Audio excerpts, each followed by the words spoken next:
बिरौल थाना क्षेत्र के सुपौल बाजार में एक दुकान में 3 नाबालिग लड़कों ने चोरी कर ली।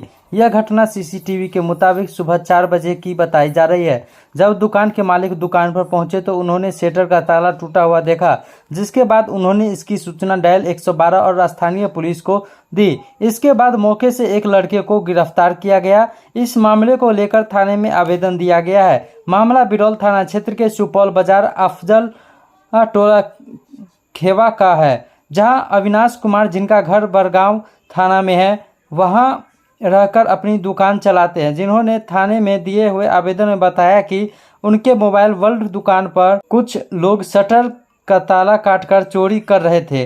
फोन आने के बाद वह अपने मामा राहुल नायक के घर, जहां रहते हैं, गए थे तो देखे कि एक लड़का जो नीला रंग का टी शर्ट पहने हुआ था, उसको डायल 112 के पुलिस पदाधिकारी लोग अपने कब्जे में लिए हुए हैं और मेरे दुकान का शटर का ताला कटा हुआ था। जब अपने दुकान के अंदर गए तो दुकान का सारा सामान बिखरा पड़ा हुआ था।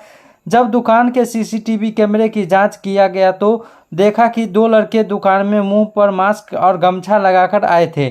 उसके बाद एक और लड़का और दुकान में मास्क लगाकर आया और दुकान का फ़ोन और सामान लेकर जाने के लिए झोला में भरने लगा। कुछ देर बाद बाहर पहरा देने वाला बहादुर आया तो 2 लोग भाग गए और एक लड़का रह गया, जिसको डायल 112 के पुलिस पदाधिकारी पकड़ लिया गया। चोरी कर रहे लड़कों की पहचान मोहम्मद अजमत, थाना हसनपुर, जिला समस्तीपुर हुई है।